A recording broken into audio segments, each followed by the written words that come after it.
اس وقت جب عمران خان حکومت شدید دباؤ میں دکھ رہی ہے، وزیر اعظم خود کافی غصے میں نظر آتے ہیں۔ آج ایک بڑی اہم پیش رفت ہوئی، ان کے مشیر برائے داخلہ اور احتساب شہزاد اکبر اپنے عہدے سے مستعفی ہو گئے۔ یہ کہا جائے تو غلط نہیں ہوگا کہ عمران خان کے احتسابی نعرے کا اور مشن کا سب سے اہم ستون گر گیا ہے، اور آج تحریک انصاف اور عمران خان کے احتساب کے دعووں کو ایک بڑا جھٹکا لگ چکا ہے۔ شہزاد اکبر ایسٹ ریکوری یونٹ ARU کے سربراہ کے طور پر بھی کام کر رہے تھے۔ نہ جانے شہزاد اکبر نے خود استعفیٰ دیا یا ان سے لیا گیا، لیکن اب یہ بات واضح طور پر سامنے آ چکی ہے کہ عمران خان ان کی کارکردگی کے حوالے سے مسلسل ناخوش تھے، ان کو تنبیہ کر رہے تھے، اور ہر صورت میں ان کا جو عدم اطمینان تھا وہ نمایاں تھا، اور بالآخر آج بیرسٹر شہزاد اکبر نے اپنے عہدے سے استعفیٰ دے دیا۔ ایک طرف اپوزیشن پر چلنے والے کرپشن کیسز منطقی انجام تک نہیں پہنچ سکے ہیں، کسی بھی بڑے کرپشن کیس کے ملزم کو سزا نہیں ہوئی ہے عمران خان کے 3.5 سال کے دوران، اور دوسری جانب پورا احتساب کا عمل اب نہ صرف یہ کہ سست روی کا شکار ہو چکا ہے، بلکہ وہ جیم ہو چکا ہے۔ وزیر اعظم اگر اس پہ مضطرب ہے تو ہم سمجھ نہیں پا رہے، کیونکہ بہرحال بہت سے ایسے امور ہیں جس پر براہ راست ان کی حکومت کا کنٹرول تھا، اور لگتا ہے کہ دانستہ ایسے ہوا ہے۔ اس کے علاوہ 3.5 سال قبل بیرسٹر شہزاد اکبر کی قیادت میں جو ARU یعنی ایسٹ ریکوری یونٹ قائم ہوا تھا، اس وقت اس کے حوالے سے بہت بڑے بڑے دعوے کیے گئے تھے، مگر اس دعووں کے نتیجے میں حکومت کو ملا کیا؟ لوٹی ہوئی کتنی دولت جو پاکستان کے بڑے بڑے سیاسی کھلاڑی رہے ہیں، جن پر کرپشن کے سنگین ترین الزامات عمران خان کی حکومت نے لگائے تھے، ان سے $1 یا $1 بھی پاکستان میں واپس نہیں آ سکا۔ تقریباً 10 ممالک پہ ہمارا فوکس رہا ہے۔ ان 10 ممالک کے اندر جو ہماری اس وقت تک تحقیق ہوئی ہے اور تفتیش ہوئی ہے، اس کے مطابق جو ایسٹس ہم ٹریس کر پائے ہیں، اس کا کل حجم اس وقت $5.3 ارب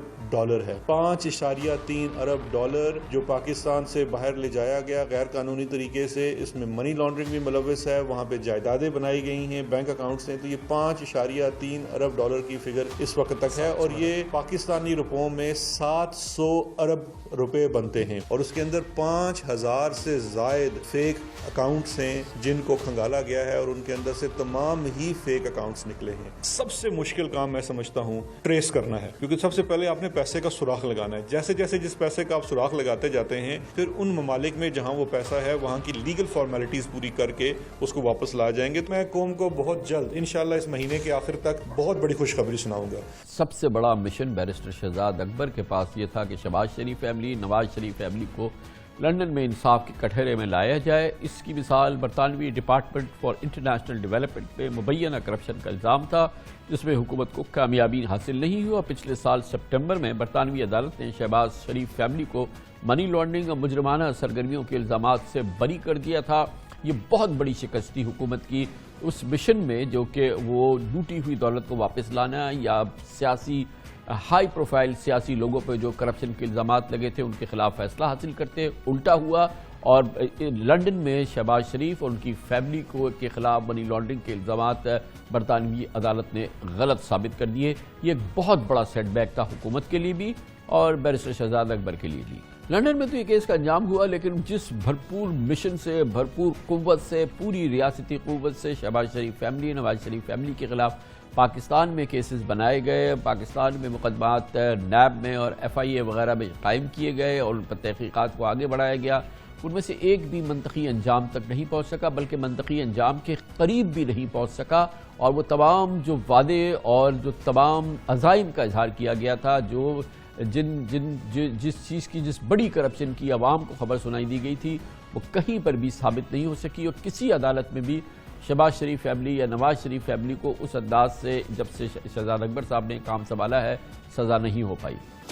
شہباز شریف صاحب اور ان کی امیجیٹ فیملی تمام ڈاکومنٹری ایویڈنس ایک ریفرنس کی صورت میں، جو TT کیس ہے جس کو عام زبان میں ہم TT کیس کہتے ہیں، وہ منی لانڈرنگ کا کیس ہے، اور وہ لاہور کی اکاؤنٹیبلٹی کورٹ میں داخل ہو چکا ہے۔ یہ اس ریفرنس کی کاپی ہے۔